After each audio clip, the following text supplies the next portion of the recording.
All right, I want to show you what I call the 3-in-1 drill for changing your golf swing, for making a technical change in your golf swing. I just had a lesson 3 days ago, and my coach, Robert, and I are working on 3 things. What are those 3 things? So my tendency in the backswing is to get the hands too high, and we're working on getting them flatter. My tendency in the backswing also is to drift away, shift, sway a little bit. So we're working on getting flatter and more stable over the ball. And then through the ball, my tendency is to my hips to kind of go this way, to kind of go towards the ball, and for my shaft for me to hold the angle so that I don't have to flip at it, which makes, in combination with my higher hands, the holding the shaft down makes me be really steep and my angle of attack to be really sharp down. So it's with a 8-iron, it's like a -7, and it needs to be more like a -5. So we're working on all that, which can be a lot, but this 3-in-1 drill is how to simplify that. 3-in-1 being amount of golf balls and what you're doing with those golf balls. So let me take you through the drill. So first golf ball, exaggerated drill swing. So Robert, my coach, gave me a drill to do with a golf ball. Also on a practice swing, but a drill to actually do with a golf ball to try to make and feel the change. So first golf ball is me doing that drill. So I go flat, halfway down, then hips through. Okay, that's first ball. Second ball is the same thing. Flat, down, hips through. So I'm hitting the 3 things.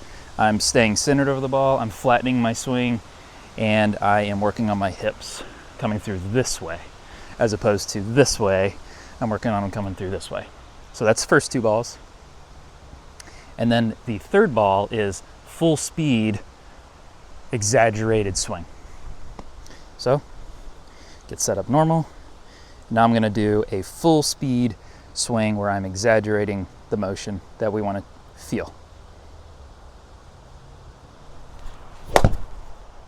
Okay, nothing about that swing was natural. I was hardcore trying to exaggerate.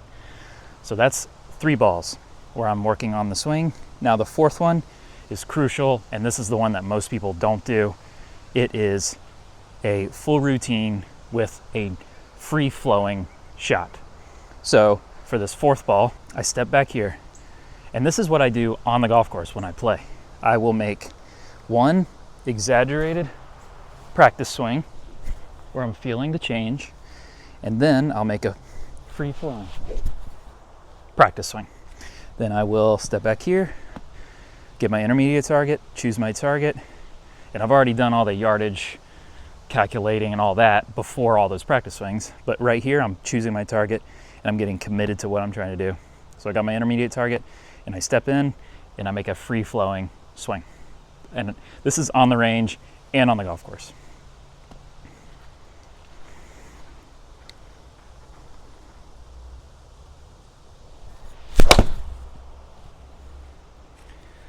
Felt pretty good. So what's the purpose of this 3-in-1? The purpose, in my mind, it's something I've done for years and years, and it's something I'm going to keep doing because it gives me an opportunity to ingrain the change in a very uncomfortable way. Doing swing drills is uncomfortable. Doing things that get you into positions you're not used to is very uncomfortable. So I do that with a golf ball, not just in a practice swing. Doing it with a golf ball is even more uncomfortable.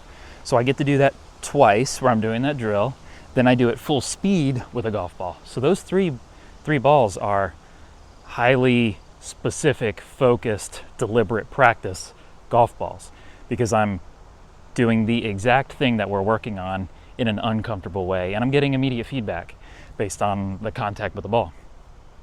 And then I do that was the 3, then I do the 1 ball with full routine, free-flowing shot because I need to continue to work on being able to hit free-flowing shots, being able to make full swings without being technical. So that's why going through my routine and hitting an actual free-flowing shot is so important, because I need to be able to translate what I'm doing onto the golf course. The last thing I want is to get onto the golf course and all I've done is technical swings, technical practice swings, hitting balls, thinking about technique, and then I try to flip that switch on the golf course. That is the last thing I want to do. I want to be able to get to the golf course and know what it feels like to go through a routine and hit a shot. So that's my practice. I do that ball after ball after ball after ball. I will hit an entire bucket that way sometimes with, wedges, short irons, long irons, woods, and driver. And that's a large chunk of my practice routine, and it helped me years and years ago, and it continues to help me make changes. So I recommend it, the 3-in-1 swing change drill. Hope that's helpful.